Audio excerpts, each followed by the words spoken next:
پیارے بچوں، آج جو کہانی ہم پڑھیں گے اس کا نام ہے اور صلہ مل گیا۔ شام کا وقت تھا۔ تیز بارش میں ایک ننھی سی چڑیا جان بچانے کے لیے جیسے ہی گیندے کے پھول پر بیٹھی وہ چلایا، ارے ارے کیا کرتی ہو، ہٹو نہیں تو میں گرا۔ ننھی چڑیا جلدی سے اڑ کر زمین پر بیٹھ گئی اور پھوٹ پھوٹ کر رونے لگی۔ موسلا دھار بارش ہو رہی تھی۔ اس وقت باغ میں سوائے چند پھولوں اور ننھے منھے پودوں کے پناہ لینے کے لیے کوئی جگہ نہیں تھی اور ان میں سے کوئی بھی مدد کے لیے آمادہ نہ تھا۔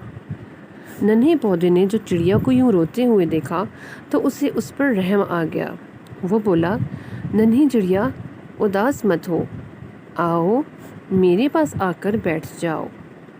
میں تمہیں اپنی ٹہنی پر نہیں بٹھا سکتا، ابھی میں بہت چھوٹا اور نازک سا ہوں۔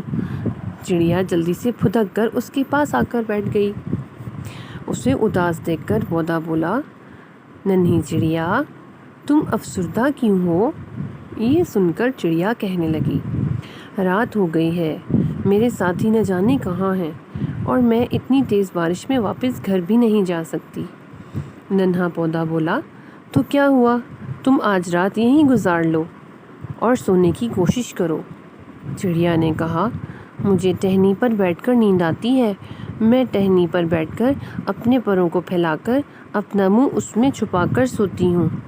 پودا بولا، ابھی میں چھوٹا ہوں، میں جب بڑا ہو جاؤں گا تو میری بہت سی شاخیں ہوں گی، ان پر پھول کھلیں گے اور پھولوں سے پھل پیدا ہوں گے، لوگ پھل کھائیں گے، تم بھی آنا، پھل کھانا اور مزے سے پھر میری ٹہنیوں پر بیٹھنا۔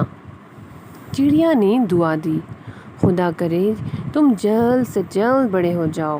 پودے نے کہا، انشاءاللہ، یہ زمین بہت زرخیز ہے، میں خوب پروان چڑھوں گا، ہاں مجھے ایک بات کا ڈر رہتا ہے۔ وہ کیا؟ چڑیا نے پوچھا۔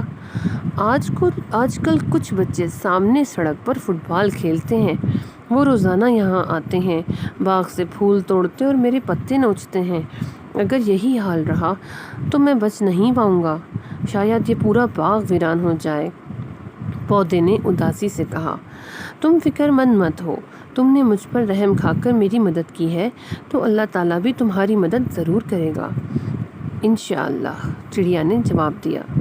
یوں ہی باتیں کرتے رات گزر گئی۔ صبح ہوتے ہی چڑیا نے پودے کا شکریہ ادا کیا اور واپس گھر چلی گئی۔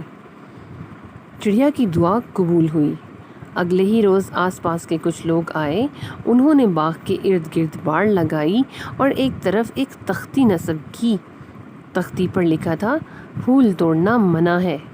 ننھے پودے کی آنکھوں میں آنسو تھے، اسے اس کی رحم دلی کا صلہ مل گیا تھا۔ تو پیارے بچوں، اس کہانی سے ہمیں یہ سبق ملتا ہے کہ کر بھلا سو ہو بھلا۔